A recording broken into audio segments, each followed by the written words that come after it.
গোপালগঞ্জের নাম বদলে যাচ্ছে, তাহলে কি সাবেক প্রধানমন্ত্রী খালেদা জিয়ার কথা কি বাস্তব হতে যাচ্ছে? থাকছে বিস্তারিত আজকের এই ভিডিওতে, জানাচ্ছেন নুসরাত জাহান।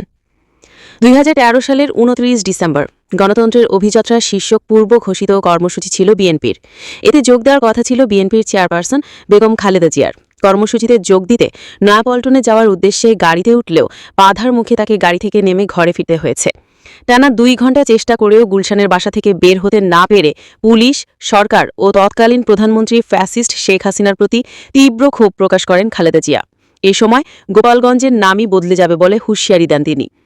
ক্ষোভ প্রকাশের এক পর্যায়ে তিনি পুলিশ সদস্যদের উদ্দেশ্য বলেন, দেশ কোথায় গোপালী? গোপালগঞ্জের নামই বদলে যাবে, গোপালগঞ্জের নামই থাকবে না। যারা এসব করছেন আপনাদের উপর আল্লাহর গজব পড়বে। সাবেক 3 বারের এই প্রধানমন্ত্রী বলেন, আপনাদের অফিসার কোথায়? এতক্ষণ তো অনেক কথা বলেছেন, মুখটা বন্ধ কেন এখন? গোপালগঞ্জের জেলারই নাম বদলে যাবে, গোপালগঞ্জ আর থাকবে না। 57 জন অফিসারকে হত্যা করল। সেদিন হাসিনা কোথায় ছিল?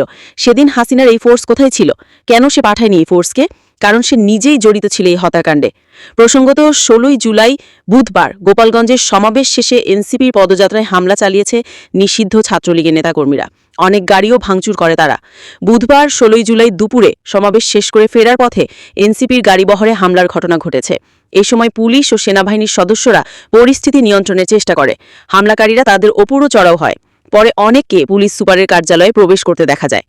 সামাজিক যোগাযোগ মাধ্যমে এই ঘটনার ভিডিও ছড়িয়ে পড়েছে। তাতে দেখা যায় হামলার ঘটনাকে কেন্দ্র করে গোপালগঞ্জ রণক্ষেত্রে পরিণত হয়েছে। গণহত্যাকারী আওয়ামী লীগ ও নিষিদ্ধ ছাত্রলীগের এই সশস্ত্র আস্ফালনে চরম ক্ষোভ ছড়িয়ে পড়ে সারা দেশে। সামাজিক মাধ্যমে প্রতিবাদের ঝড় ওঠে। ফেসবুকে অনেকেই ক্ষোভ জানিয়ে খালেদা জিয়ার পুরনো সেই ভিডিওটি শেয়ার করেছেন এবং গোপালগঞ্জের নাম পরিবর্তনের দাবি জানিয়েছেন।